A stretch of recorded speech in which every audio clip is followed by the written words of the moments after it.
Hello students, आजच्या लेक्चरमध्ये आपण पॉईंट बघणार आहोत तो म्हणजे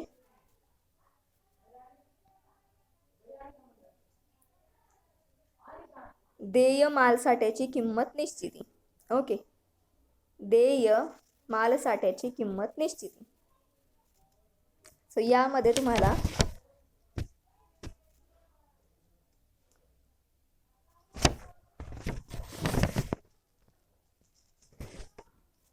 सब पॉइंट असणार आहेत 2 ते 3.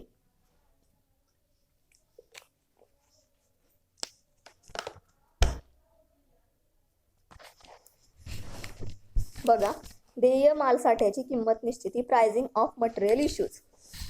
सो यामध्ये संग्रहित केलेला कच्चा माल वस्तुसाठा उत्पादन विभागाला त्याच्या मागणीप्रमाणे पाठवला जातो. काय सांगितलंय? संग्रहित केलेला, साठवून ठेवलेला कच्चा माल हा वस्तुसाठा उत्पादन विभागाला त्याच्या मागणीनुसार पाठवला जातो. कच्चा माल वस्तुसाठा पाठवताना त्याची किंमत कशी करावी लागते? बघा, वस्तुसाठा पाठवताना त्याची किंमत कशी निश्चित करावी लागते? कच्च्या मालाच्या खरेदीपासून तो माल उत्पादन विभागाला पाठवेपर्यंत झालेला सर्व खर्च खरेदी किमतीत मिसळून कच्च्या मालाची किंमत निश्चिती केली जाते. MCQ ला विचारलं जाऊ शकतं, कच्च्या मालाची किंमत निश्चिती तुम्हाला कशी केली जाते? तर कच्च्या मालाच्या खरेदीपासून तो माल उत्पादित झालेल्या विभागाला पाठवेपर्यंत झालेले सर्व खर्च खरेदी किमतीत मिसळून कच्च्या मालाची किंमत निश्चिती केली जात असते. सामान्यतः खालील घटकांचा विचार करून पाठवलेल्या मालाची किंमत निश्चिती केली जात असते. आता त्यामध्ये बघा, पहिला घटक खरेदी किंमत वजा व्यापारी सूट, दुसरा वाहतूक भाडे, हमाली, जकात, विमा, आणि तिसरा खरेदी खर्च, संग्रहण खर्च, हिशोब लेखन खर्च, गोदाम ते उत्पादन विभाग, वाहतूक खर्च इत्यादी. गोदामातून पाठवायच्या मालाची किंमत अचूक निश्चित केल्यास उत्पादन खर्च अचूक निश्चित होतो. काय सांगितलंय? गोदामातून पाठवायच्या मालाची किंमत जर अचूक असेल, ती जर किंमत अचूक निश्चित केलेली असेल तर उत्पादन खर्च हा आपला अचूक निश्चित आपल्याला करता येतो.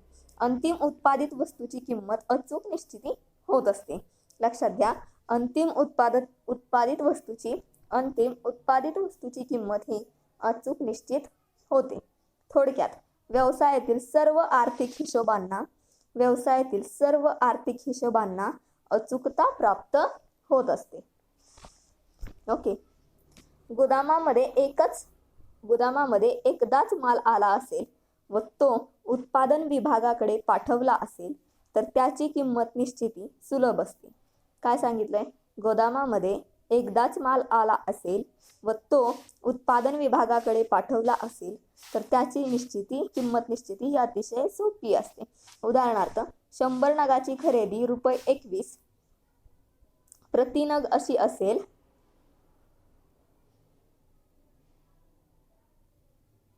त्यावर व्यापारी सूट ही ₹100 मिळाली असेल व वरील सर्व खर्च एकूण बेरीज ₹200 होत असेल तर हा माल उत्पादन विभागास पाठविताना त्याची किंमत खालीलप्रमाणे 22 प्रति नग अशी निश्चित केली जाईल. म्हणजेच 2100 वजा 100 अधिक 200 जी बेरीज असेल ती, आणि भागिले 100 बरोबर 22, म्हणजेच 22 प्रति नग. ओके, सो परंतु कच्च्या मालाची खरेदी कधीही एका वेळी केली जात नाही. उत्पादन विभागाच्या मागणीनुसार व संग्रहण विभागाच्या आदेशानुसार केली जात असते. याचाच अर्थ गरजेनुसार व परिस्थितीनुसार कच्च्या मालाची खरेदी अनेक वेळा केली जाते. खरेदी कार्य वेगवेगळ्या वेळी केल्यामुळे कच्चा माल वेगवेगळ्या किमतीस प्राप्त होतो.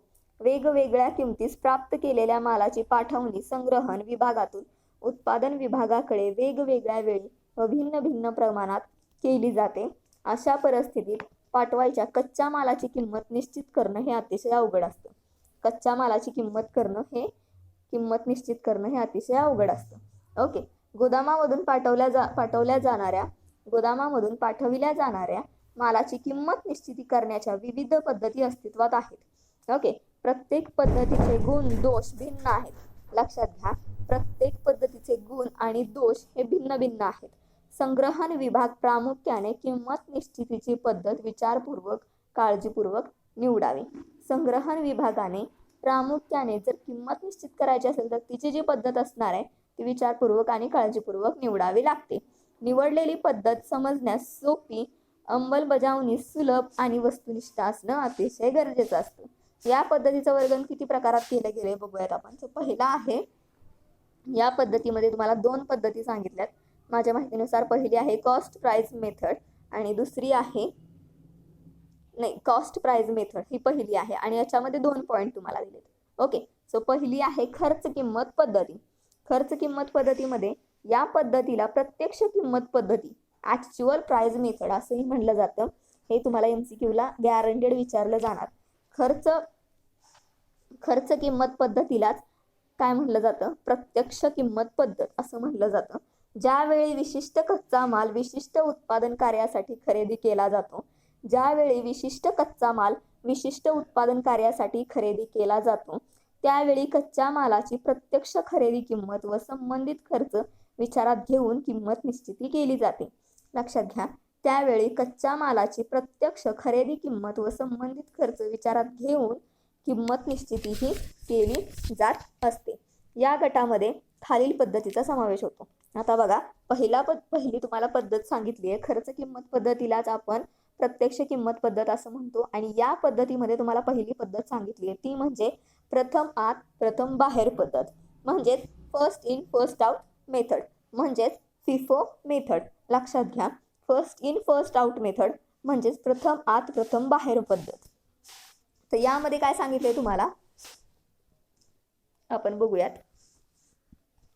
प्रथम आत प्रथम बाहेर पद्धतीमध्ये, या पद्धतीमध्ये गोदामामध्ये आलेल्या मालाचा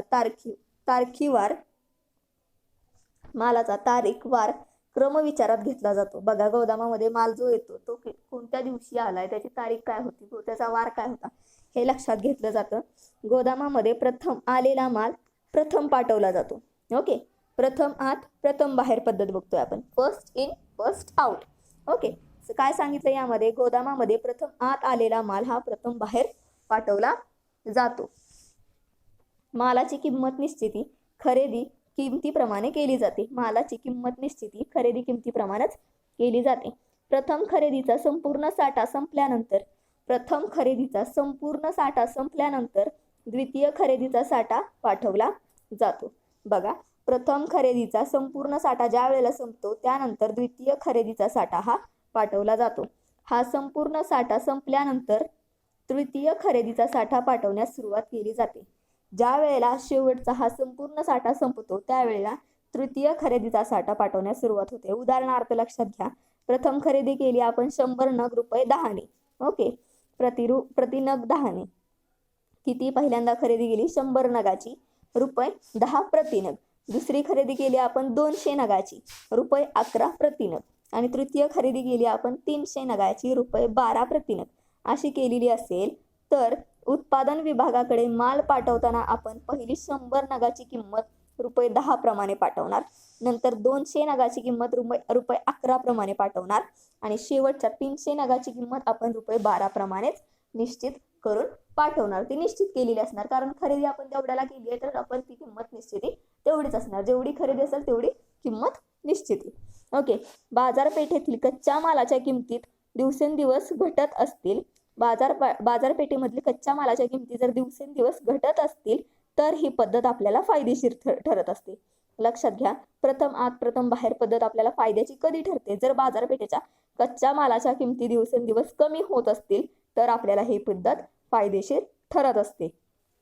कच्चा माल वापरण्याचा वेग जर कमी असेल व किंमत अधिक असेल, बघा, कच्चा माल वापरण्याचा वेग कमी असेल आणि किंमत अधिक असेल, या पद्धतीचा अवलंब करणं आपल्याला योग्य ठरत असतं त्या ठिकाणी. ओके, कच्चा माल वापराचा वेग कमी असेल आणि त्याची किंमत जास्त असेल तर या ठिकाणी आपण त्या पद्धतीचा अवलंब करू शकतो. काही वेळेस काही ठिकाणी प्रथम आत आलेला माल प्रथम पाठवला जातो असं नाही. लक्षात घ्या, काही वेळेला काही ठिकाणी प्रथम आत आलेला माल प्रथम बाहेर पाठवला जाईल असं काही नसतं, परंतु प्रथम आलेल्या मालाची किंमत पाठवलेल्या मालास आकारली जात असते. परंतु प्रथम आलेल्या मालाची किंमत प्रथम पाठवलेल्या मालास ही आकारली जात असते. परंतु असे करणे चुकीचं आहे, कारण प्रथम आलेला माल प्रथम न पाठवल्यास तो जुना होतो आणि त्याचा दर्जा कमी होतो, त्याची क्वालिटी कमी होते, त्याचे गुणधर्म घटत जातात। ओके, त्या मालाला जास्तीत जास्त किंमत बाजारपेठेमध्ये मिळत नाही, त्यामुळे प्रथम गोदामामध्ये आलेला माल हा प्रथम बाहेर जाणं अतिशय महत्त्वाचं असतं। बघा, प्रथम आत प्रथम बाहेर या पद्धतीचे काही गुण आणि दोष आपण बघणार आहोत। तर एक एक गुण आपण अगोदर बघूयात।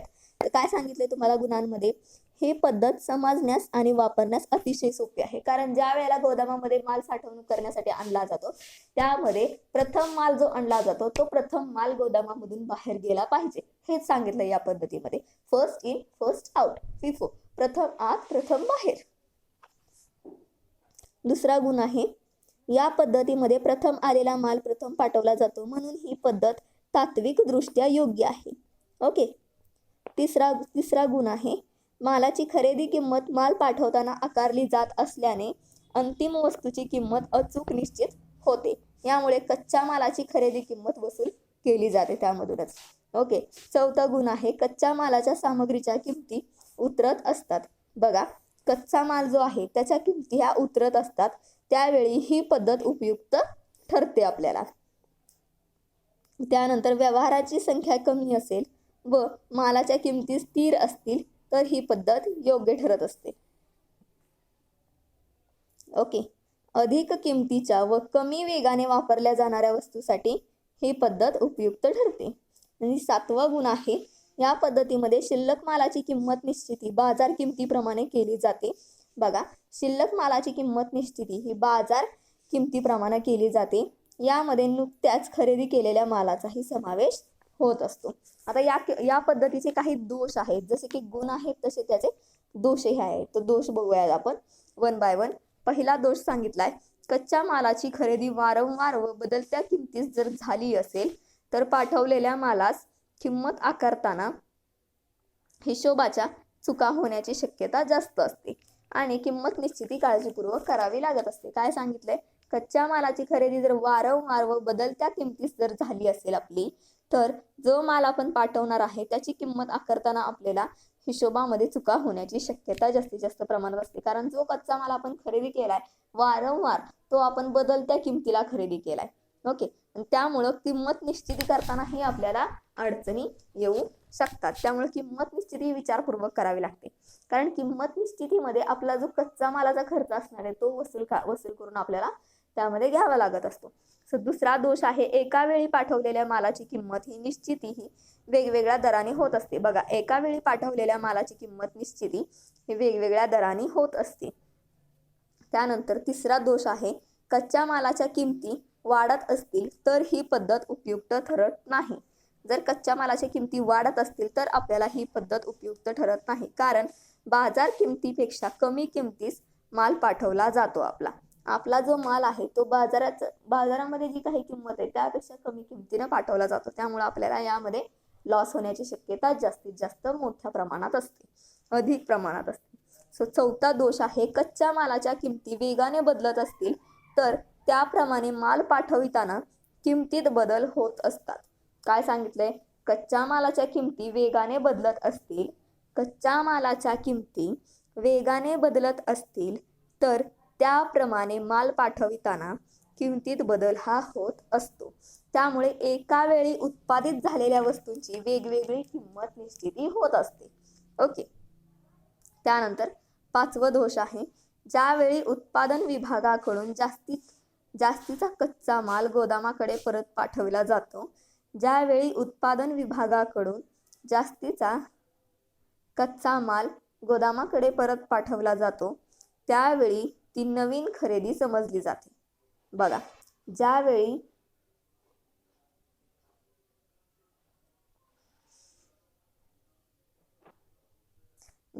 उत्पादन विभागाकडून जास्तीत जास्त कच्चा माल गोदामाकडे परत पाठवला जातो त्यावेळी ती नवीन खरेदी समजली जाते आणि त्यावेळी पाठवितानाच किंमत विचारात घेतली जात असते। या पद्धतीनं प्रथम आत आणि प्रथम बाहेर या पद्धतीचे काही गुण आणि दोष आपल्याला सांगितले आहेत। ओके, त्याच्यात बरोबर दुसरा आकडा आहे खर्च किंमत पद्धतीमध्ये शेवट आत आणि प्रथम बाहेर. आता आपण काय बघितलं, प्रथम आत प्रथम बाहेर, म्हणजेच पहिल्यांदा जो गोदामामध्ये माल नेला जाईल तो पहिल्यांदा बाहेर काढायचा. आणि दुसरी आपल्याला बघायची ती म्हणजे शेवट आत आणि प्रथम बाहेर, लास्ट इन आणि पहिल्यांदा बाहेर, म्हणजे शेवटी जे प्रॉडक्ट गोदामामध्ये ठेवले ते सगळ्यात अगोदर बाहेर काढायचं असं इथं सांगितलंय. आता या पण पद्धतीचे काही गुण आणि दोष तुम्हाला सांगितले गेलेत, ते आपण बघूयात.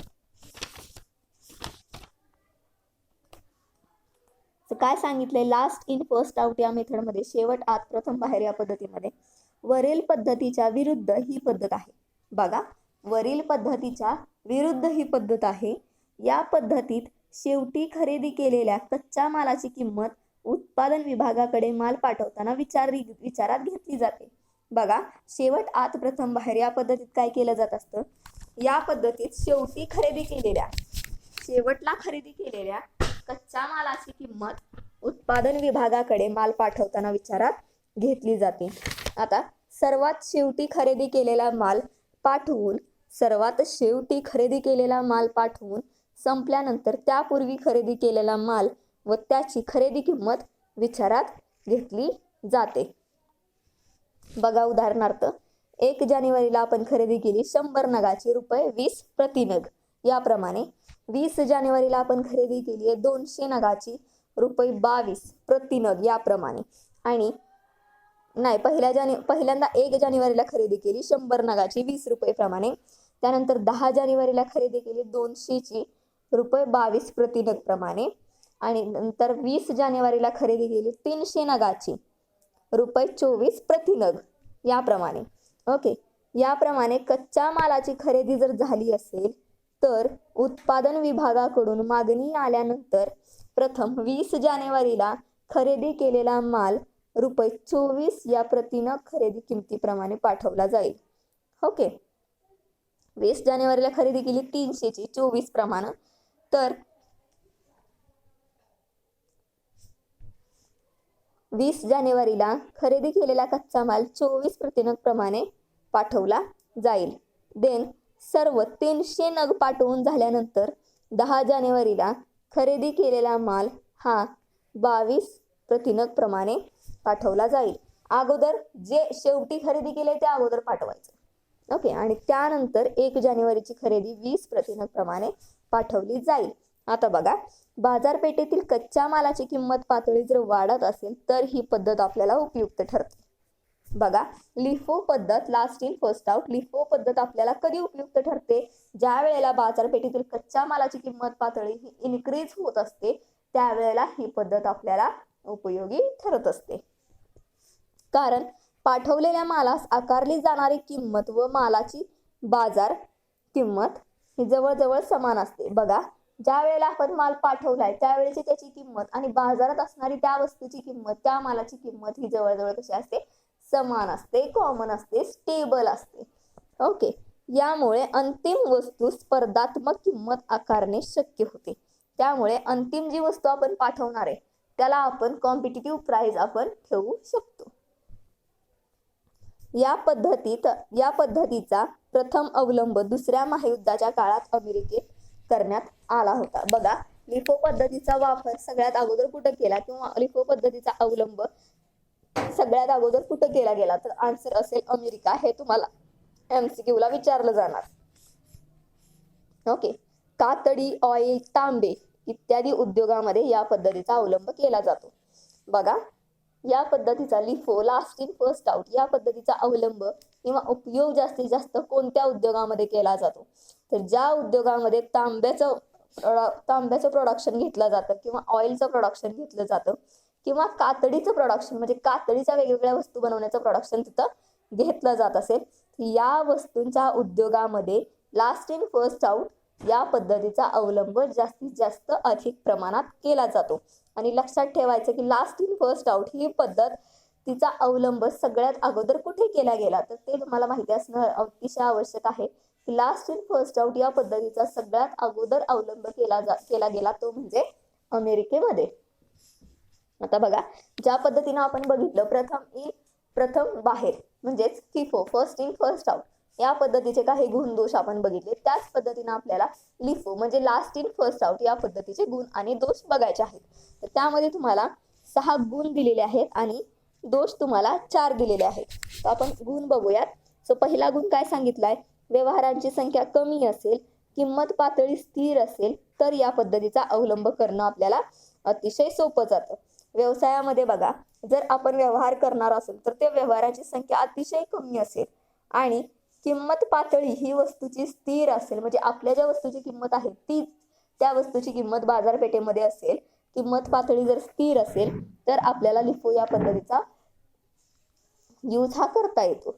ओके, किंवा अवलंब करणं सोपं जातं. तर दुसरा गुण आहे, कच्च्या मालाची प्रत्यक्ष खरी किंमत माल पाठवताना विचारात घेतली जात असल्याने तिची वसुली उत्पादनातून होत असते. कच्च्या मालाची प्रत्यक्ष आणि खरी किंमत माल पाठवताना विचारात घेतली जाते, त्यामुळे कच्च्या मालासाठी जो काही खर्च होणार आहे तो त्या वस्तूच्या किमतीमधून वसूल केला जात असतो. तिसरा गुण आहे, शेवटी खरेदी केलेल्या मालाच्या किमतीचा प्रथम विचार केला जातो. बघा इथं काय सांगितलंय, शेवटी जी वस्तू खरेदी केली जाते त्या वस्तूच्या किमतीचा सगळ्यात अगोदर विचार केला जातो आणि मालाच्या चालू बाजार किमतीचा अंतर्भाव विक्री किमतीत होत असतो. मालाच्या चालू बाजार किमतीचा, चालू बाजारात जी काही किंमत असेल आपल्या मालाला त्याचा अंतर्भाव हा विक्री किमतीमध्ये केला जात असतो. त्यानंतर चौथा गुण तुम्हाला सांगितलाय, कच्च्या मालाची किंमत पातळी वाढत असताना ही पद्धत उपयुक्त ठरते. लक्षात घ्या, लिफो पद्धत कधी उपयुक्त ठरते तुम्हाला MCQ ला विचारलं जाऊ शकतं. यामध्ये कच्च्या मालाची किंमत पातळी वाढत असताना ही पद्धत उपयुक्त ठरते. यामुळे अंतिम वस्तूला स्पर्धात्मक विक्री किंमत आकारता येते. लक्षात घ्या, अंतिम वस्तूला स्पर्धात्मक विक्री किंमत आकारता येते. तसेच नफा कमी दाखवता येतो. यामुळे आयकराचा भार हा जास्तीत जास्त प्रमाणात कमी होत असतो. त्यानंतर पाचवा गुण सांगितलाय, मागील महिन्यात मालाची किंमत वाढ व किंमत घट होत असेल तर या पद्धतीमुळे नफ्याचे किंवा तोट्याचे प्रमाण स्थिर राखण्याचा उपयोग आपल्याला होतो. जर मागच्या महिन्यामध्ये मालाची किंमत जास्त होत असेल किंवा कमी होत असेल तर त्याप्रमाणे आपल्याला जो फायदा होणार आहे किंवा तोटा होणार आहे तो आपण स्थिर राखू शकतो. त्यानंतरचा 6वा गुण आहे, कच्चा माल मोठ्या प्रमाणात आवश्यक असेल व त्याची नग किंमत अधिक असेल तर ही पद्धत आपल्याला जास्तीत जास्त प्रमाणात उपयुक्त येते. कच्चा माल जर मोठ्या प्रमाणात आवश्यक असेल आणि त्याची नग किंमत जी असणार आहे, ओके, प्रत्येक वस्तू वाईज नग किंमत जी असणार आहे ती जर जास्त असेल तर आपल्याला लिफो ही पद्धत उपयुक्त ठरते. आता त्याचे दोष बघा. पहिला दोष आहे, फिफो पद्धतीप्रमाणे या पद्धतीचाही हिशोबाच्या लेखनीय चुका होऊ शकतात. कारण ही पद्धत काय, शेवटी ज्याची खरेदी केली त्याला सगळ्यात अगोदर आपण विक्री करणार आहोत. त्यामुळे अगोदर आपण कशाची खरेदी केलेली ते विसरून जाण्याची शक्यता असू शकते. त्यामुळे फिफो पद्धतीप्रमाणे या पद्धतीतही हिशोबाच्या लेखनीय चुका होण्याची शक्यता जास्तीत जास्त प्रमाणात दिसून येत असते. ओके, त्यानंतर दुसरा दोष आहे, फिफो पद्धतीप्रमाणे माल खरेदीची किंमत माल पाठविताना आकारली जाते. फिफो पद्धतीप्रमाणे माल खरेदीची किंमत बघा, माल खरेदीची किंमत ही माल पाठवताना आकारली जात असते.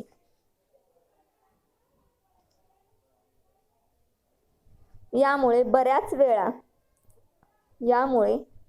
वेळा एका वेळी उत्पादित केलेल्या वस्तूची अंतिम किंमत ही वेगळी राहते. यामुळे बऱ्याच वेळा एका वेळी उत्पादित केलेल्या वस्तूची अंतिम किंमत ही वेगवेगळी राहत असते. बघा तिसरं पॉइंट काय सांगितलाय, आयकर विभागास ही पद्धत मान्य नसते. जो काही इन्कम टॅक्स डिपार्टमेंट असेल त्या इन्कम टॅक्स डिपार्टमेंटला लिफो ही पद्धत मान्य नसते. त्यानंतर चौथा दोष आहे, शिल्लक मालाची किंमत चालू बाजार किमतीप्रमाणे निश्चित होत नसल्याने जो काही माल शिल्लक राहणार आहे त्याची किंमत चालू बाजार किमतीप्रमाणे निश्चित होत नसल्याने शिल्लक मालाची किंमत ताळेबंद मध्ये फुगवून दिसते व ती वास्तवापेक्षा ऑलरेडी कमी असते. कारण जो माल शिल्लक असणार आहे त्या शिल्लक माल ऑलरेडी नासधूस व्हायला सुरुवात झालेली असते त्या मालाची. मग त्या मालाला बाजारपेठेमध्ये चालू ज्या वस्तूच्या किमती असणार आहेत ती किंमत त्या मालाला दिली जात नाही. म्हणून काय होणार आहे, जो काही शिल्लक माल आपला असणार आहे गोदामामध्ये त्याचा आपल्याला लॉस सहन करावा लागणार आहे. या पद्धतीनं बघा, खर्च किंमत पद्धतीत आपल्याला 2 पद्धती दिल्या. त्यामध्ये प्रथम आत प्रथम बाहेर आणि शेवट आत प्रथम बाहेर ह्या पद्धती आपल्याला देय किंमत मालसाठ्याची निश्चिती यामध्ये होत्या. त्याचबरोबर आपण पहिली बघितली आहे कोणती, खर्च किंमत पद्धती. ओके. आणि दुसरी आपल्याला बघायची ती म्हणजे सरासरी किंमत पद्धती. तर सरासरी किंमत पद्धतीमध्ये म्हणजेच ॲव्हरेज कॉस्ट मेथड, यामध्ये फक्त 2 पद्धती आहेत. त्या तुम्हाला फक्त सिम्पली नेमली सांगितल्या गेल्यात. ओके.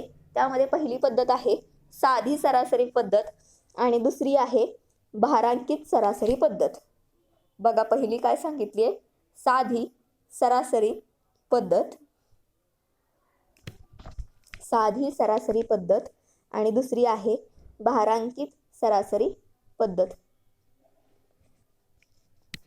बघा, क मध्ये बघा काय सांगितले, इतर पद्धती ऑदर मेथड्स. क मध्ये इतर पद्धती ऑदर मेथड्स.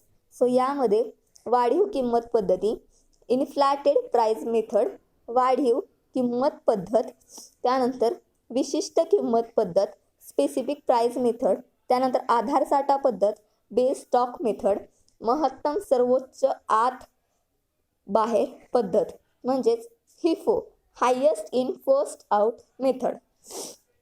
देन बाजारपेठ किंमत पद्धत, मार्केट प्राइस मेथड अँड प्रमाणभूत किंमत पद्धत म्हणजे स्टँडर्ड प्राइस मेथड. अँड 7वी आहे पुनर्वापर किंमत मेथड म्हणजेच रियूज प्राइस मेथड. अशा पद्धतीच्या 7 पद्धती तुम्हाला इतर पद्धतीमध्ये ऑदर मेथडमध्ये दिल्यात. ब मध्ये तुम्हाला सांगितले सरासरी किंमत पद्धती, ॲव्हरेज कॉस्ट मेथड. त्यामध्ये 2 सांगितल्यात, साधी सरासरी पद्धत, भारांकित सरासरी पद्धत. ओके. आणि पहिली होती ती म्हणजे खर्च किंमत पद्धत. त्यालाच आपण प्रत्यक्ष किंमत पद्धत असं म्हणू शकतो आणि तसंच त्याला म्हटलं जातं. दुसरं नाव त्याचं काय आहे, खर्च किंमत पद्धतीचं प्रत्यक्ष किंमत पद्धत. त्यामध्ये आपण 2 पद्धती बघितल्या, त्याचे गुणदोषही आपण बघितले. त्यामध्ये पहिली पद्धत होती प्रथम आत प्रथम बाहेर पद्धत आणि दुसरी पद्धत होती शेवट आत प्रथम बाहेर पद्धत.